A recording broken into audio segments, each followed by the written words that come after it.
ایسی امت کو موسیٰ علیہ السلام نے عرض کیا مالک پڑا ہے جو گناہ کا ارادہ کریں گے ارادے سے گناہ نہیں لکھا جائے گا, ہو جائے گا تو لکھا بھی ایک جائے گا. اے اللہ وہ امت میری امت بنا دے. فرمایا وہ میرے پیارے احمد کی امت ہے. 9 سوال تھے دوست, ہر سوال پہ ایک ہی جواب, اور آخر پہ عرض کرتے ٹھیک ہے اللہ وہ امت میری نہیں بنانی تو نہ بنا, مجھے ہی اس محمد کا امتی بنا دے. تو پھر ہم کیوں نہ کہیں یہ میری خوش قسمتی میں تیرا امتی. یاد ان کی نہ بھولو نیازی کبھی, وہ کہے امتی تو بھی کیا یاد نہیں. اور بھائی اس امت میں میرے نبی نے 63 برس گزارے اور ساری زندگی اس امت کے نغمے بولے آئے رہے, اور جب اللہ کے حضور حاضر ہوئے تو اس وقت بھی میرے نبی بھی کے لبوں پہ یہی کلمات تھے. حضرت بن عباس کہتے ہیں جب حضور کو برکت نور میں اتارا گیا نا تو میں نے دیکھا لب حرکت میں تھے, کان قریب کر کے سنا تو حضور اس وقت بھی فرما رہے تھے اللہ میری امت کی مغفرت فرما دے. میں گفتگو سمیٹنے لگا ہوں بس 2-4-5 منٹ میں. عذاب کی آیتیں اتری, میرے نبی کا رنگ متغیر ہوا. آپ مجمع صحابہ سے اٹھے اور باہر چلے گئے. صحابہ سمجھے شاید حضور کسی حاجت کے لیے گئے ہیں, تھوڑی دیر انتظار کیا تشریف نہ لائے تو تلاش کرنا شروع کر دیا. 1 دن 2 دن حتیٰ کہ تیسرے دن کا سویرا طلوع ہو گیا. ممبر اداس, گلیاں اجڑ گئیں. بلال حبشی مدینے کی گلیوں میں چیخیں مار مار کر روتا ہے. سیدہ فاطمہ گھر میں غشی پر غشی آ رہی ہے. واسف علی واسف کہتے شرم مکان کا نہیں ہوتا مکین کا ہوتا ہے. کوئی یشرب تھا, بیماریوں کا گھر تھا, لیکن سونے محمد کے قدم لگتے ہیں اللہ مدینے کی خاک میں شفا رکھ دیتا ہے. تیسرا دن ہوا صحابہ جنگل میں چلے گئے. میں نے اس جنگل کی زیارت کی ہے, اب وہاں گھر بن گئے. وہاں ایک چرواہا ملا, اس سے کہتے یار اس نام کا کوئی شخص تو نہیں دیکھا. اس نے کہا اتنا میٹھا نام سنا ہی پہلی دفعہ ہے, اتنا ضرور جانتا ہوں. اس نے کہا وہ سامنے غار دیکھتے ہو جس کا نام جبل صلا ہے, وہاں ایک جوان ہے جو صبح بھی روتا ہے شام بھی روتا ہے, اور کہتا ہے وہ میری بکریاں دیکھو ہلکا بنائے بیٹھی ہیں, نہ کچھ کھاتی ہیں نہ کچھ پیتی ہیں, وہ روتی ہیں تو یہ بھی روتی ہیں. صحابہ نے پوچھا وہ رونے والا کیا کہتا ہے؟ اس نے کہا جب اس کے لبہائے مبارک کھلتے ہیں تو وہ رب حبلی امتی کی صدائیں دیتے ہیں. بے جان جسموں میں جان آئی. صحابہ اندر داخل ہوئے, آنکھیں کیا دیکھتی ہیں کہ میرے نبی کی پیشانی نکیلے پتھر پہ جھکی ہے, اور رو رو کے اللہ سے کہہ رہے تھے اللہ میری امت کی مغفرت فرما دے. ابو بکر آگے بڑھے, عرض کی حضور غلام آئے ہیں, 3 دن جدائیوں میں ہم نے گزار دیے, مدینہ اداس ہے, بلال مدینے کی گلیوں میں تڑپ رہا ہے. فرمایا ابو بکر مجھے امت کی محبت تڑپا رہی ہے. سیدہ فاطمہ رضی اللہ تعالیٰ عنہا کو خبر ملی, آپ مدینے کی عورتوں کو لے کے اس غار کی طرف بڑھی. صحابہ پیچھے ہٹے, آپ اندر داخل ہوئے. عرض کی ابا جان بیٹی آئی ہے, جگر کا ٹکڑا آیا ہے جس کے لیے آپ مسند بچھا دیتے تھے, فاطمہ آئی ہے. حضور بیٹی کو بھی یہی فرما دے بیٹے مجھے امت کی محبت رلا رہی ہے. دوستو جب حضور سجدے سے سر نہیں نہ اٹھاتے تو پھر سیدہ اپنے مالک سے عرض کرتی مالک میں نے سنا ہے جب فقیروں اور درویشوں کی دعائیں مستجاب نہیں ہوتی تو وہ سروں سے پگڑیاں اتار کے اللہ تجھ سے بھیک مانگتے ہیں, پھر تجھے اپنے بندوں پہ رحم آ جاتا ہے. عرض کیا مالک آج تیرے نبی کی بیٹی فاطمہ جس پر تو نے تطہیر کی آیتوں کو نازل کیا ہے, میں سر سے دوپٹہ اتار کے اپنے بابا کی امت کے لیے تجھ سے بھیک مانگتی ہوں. سیدہ کے ہاتھ ردا کی طرح بڑا, جوانوں کو رام مچ گیا, بادلوں کی اوٹ میں سورج نے منہ چھپا لیا, ایسا لگا کہ قیامت آ گئی. رومی کہتے ہیں پھر ایک صدا اٹھی, بس ندا آمد زی جزدہ کائے رسول, من دعائے فاطمہ کر دل قبول, کر طلب کر دی زمین و آسماں, جملہ بخش دے مشتر یکسماں. فرمایا جبریل دیر نہ کرو جلدی جاؤ, میرے نبی سے کہو کہ سجدے سے سر اٹھا لے, ہم نے فاطمہ کی دعا قبول کر لی ہے. جیسے آپ کہو کہ ہم امت سے ویسے ہی معاملہ فرما دیں گے. میں عرض کروں گا آپ سے, میں بھی آپ کے ساتھ شامل ہوں, تخیلات میں ذرا غوطہ لگاؤ اور صرف 2 لمحوں کے لیے میں اور آپ خود کو کھینچ کے اس غار میں لے چلے. ایک جانب خود کو کھڑا کیجئے گا اور ایک جانب محبت کی پیچھے کائنات دیکھیے گا. محبت کہتے ہیں عمل کو آسان کرتی, محبت دعویٰ عمل دلیل, اور یہ غلام رسول میں موت بھی قبول ہے, ناراض نہ ہوئیے گا, نعرے کھوکھلے ہو گئے.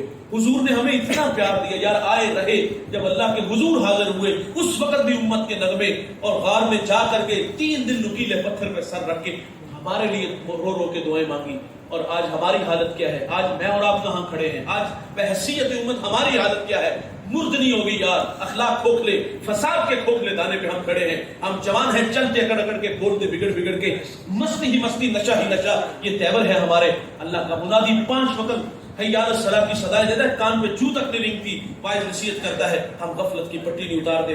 ہم تو کسی کو آخرت کی بات سنائے تو لوگ کہتے ہیں مولوی اپنی تقریر اپنے پاس رکھ, شباب ہمیشہ رہے گا, عمر کے سائے نہیں ڈلیں گے, خدا کی کچہری میں پیشی نہیں ہوگی. جوانوں کبھی آسمان کی چھاتی پہ چمکتا آپ نے چاند دیکھا ہے؟ یہ ایک صورت میں نہیں ہوتا, یہ کبھی قمر کبھی بدر کبھی ہلال ہوتا ہے. ہمیں اس دنیا میں ہمیشہ نہیں رہنا, یہاں جو آیا ہے وہ جانے کے لیے, جو پیدا ہوا ہے وہ مرنے کے لیے. کل من علیہا فان, جو بھی ہے اس کو فنا ہے، بقا صرف اللہ کو ہے۔ اور جوانوں یہاں کسی نے بھی بیٹھ نہیں رہنا، ہم سب نے اپنی اپنی باری پہ شہر خاموشہ کو آباد کرنا ہے، اور یہ سانسوں کی مالا کب ٹوٹ جائے، موتی خاک میں مل جائے، کوئی خبر نہیں، تھوڑی سی زندگی ہے، جوانی ڈھل جائے گی یار، بڑھاپا آئے گا، قبر کی راہیں ہوں گی، اور اس دن سے پہلے پہلے آؤ میں اور آپ جو غلامی کے تقاضے ہمارے کندھوں پہ ہیں، ان تقاضوں کو پیش نظر رکھ کے زندگی کے شب و روز گزارے، قرآن کے داعی بنو یار، قرآن کے مبلغ بنو، لوگوں کو عمل کی دعوت دو، لوگوں کو کھینچ کے مسجد میں لاؤ، اور اپنے حصے کا کام جتنا ممکن ہو سکے،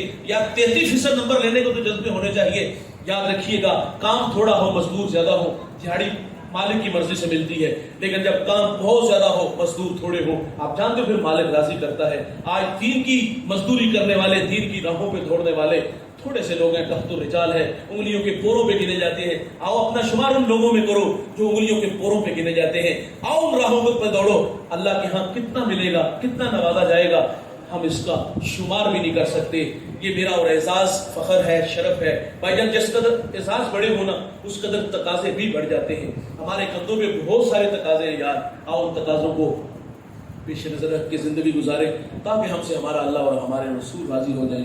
یہ میری خوش قسمتی، میں تیرا امتی، یاد ان کی نہ بھولو نیازی کبھی، وہ کہیں امتی تو بھی کہ یا نبی، میں ہوں حاضر تیری شاکری کے لیے، اور فخر کا دل میں دریچہ باز کرنا چاہیے، جن کا تو آقا ہے ان کو ناز کرنا چاہیے۔ میں اور آپ یہاں ناز کرنے کے لیے جمع ہوئے، اللہ تعالیٰ سے دعا ہے اللہ مجھے آپ کو حضور کی لازوال محبت سے مالا مال فرمائے، ایک ایک سنت پر پہنچ کر عمل کی توفیق عطا فرمائے۔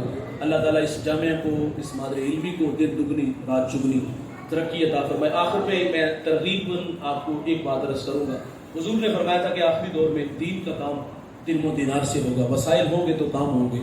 یہ آپ کے گاؤں کے لیے ایک بہت بڑی مادر علمی ہے، یہاں جو ہے وہ تلامذہ آ کر کے علم حاصل کرتے ہیں، تو یہ آپ لوگوں کے تعاون سے ہی ہے ممکن۔ تو میں عرض کروں گا کہ حضرت کے دست و بازو بنے، اپنی کمائی میں سے کچھ اس جامعہ کے لیے مختص ضرور کیجیے گا، اللہ تعالیٰ اس کا اجر آپ کو دنیا آخرت میں عطا فرمائے۔